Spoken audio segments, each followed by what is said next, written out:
Tanzania mwana miyefana meri kuna niye mwana miyefana ayra Allah kaira jim wala fana kaira mugo la kadoki sire nimunya kuna ko ka sire Tangarangi kana ke kelere ikana buga mugo simo jero ni bize ka mi sire o sire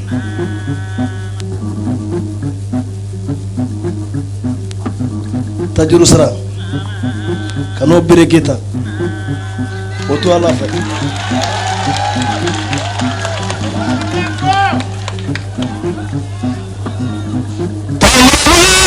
tasgaso mo sigaso oto sigaso segorobo sigaso oto sigaso mo segorobo sigaso oto sigaso melagenu sigaso igato tigisi sigaso ala minga jobrabo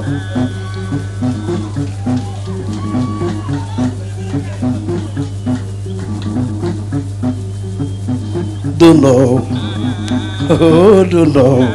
Yeah, me like you don't know. I'm gonna know money.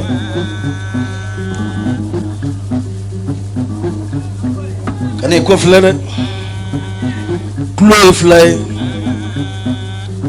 Die killing. No doing fly. Nyekza doing fly. Ga hagli killing be. Horange. Mangi tasarao ni tasarabe mada ala de la atoy ni yamebe iba yira keba udela no lu ya sara kando ma ga ni ya do fana ni bisaka minte fa ibo defa tajuru sara bere kanoke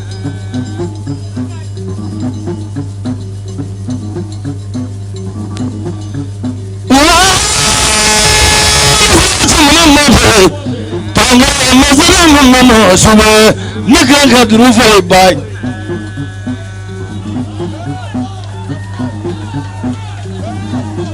ko danganu ni so sigaso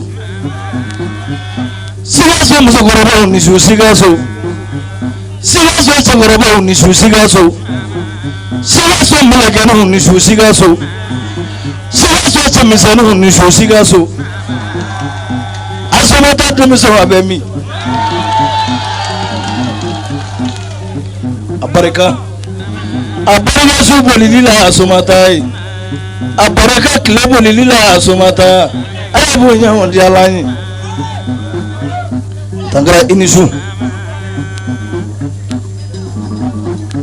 alaka sigike here alaka sigike kuna diai tangara alaka sigike kuna wolo abaraka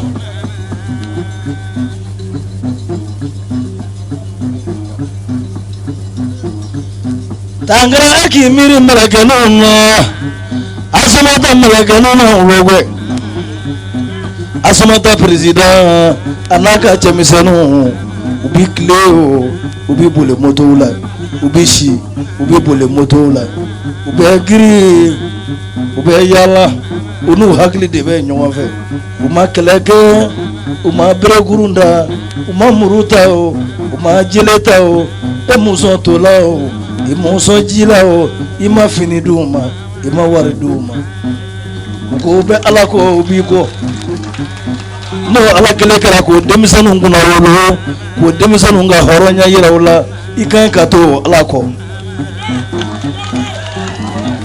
tanga biti ga foli e fana amma me nyonfo jero tiro tanga amma me nyonfo jero tiro kuma do be ko fa sini ni bara mingambi welo la sigasu tanga ni bara minasiya du ko la gambi welo la nana tumalango tere amma mogofo la fana o kebo be otinde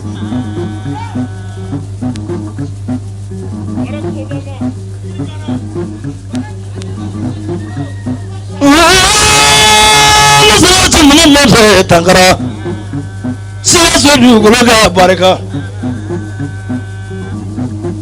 nantara trawulela Blomaro Trawala Blomaro Trawala Can you fully travel like a take about Trawala?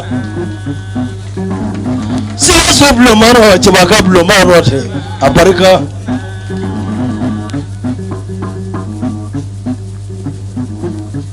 Who have you, dear line? Torano, don't imagine Maga.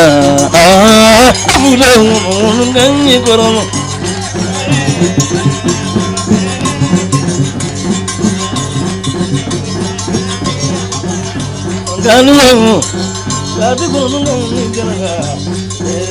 Subana Gunu, Ganu.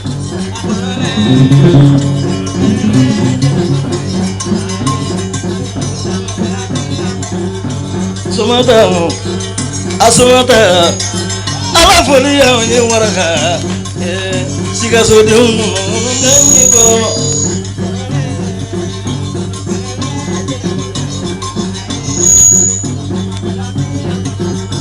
Dayo, Janaha, Corona.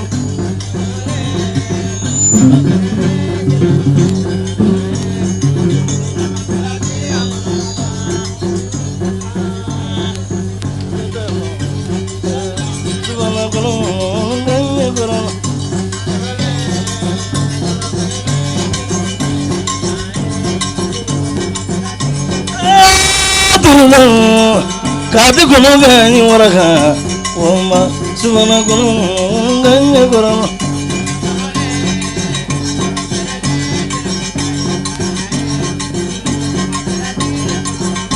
Sabuga, duroba sabuga ni waraka, oma subana kono gani korano.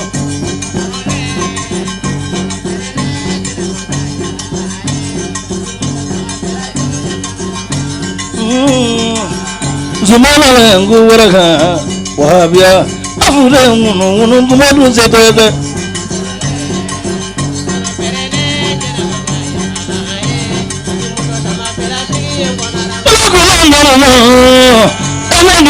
ngu waraka sidana be ngunu nganyi korono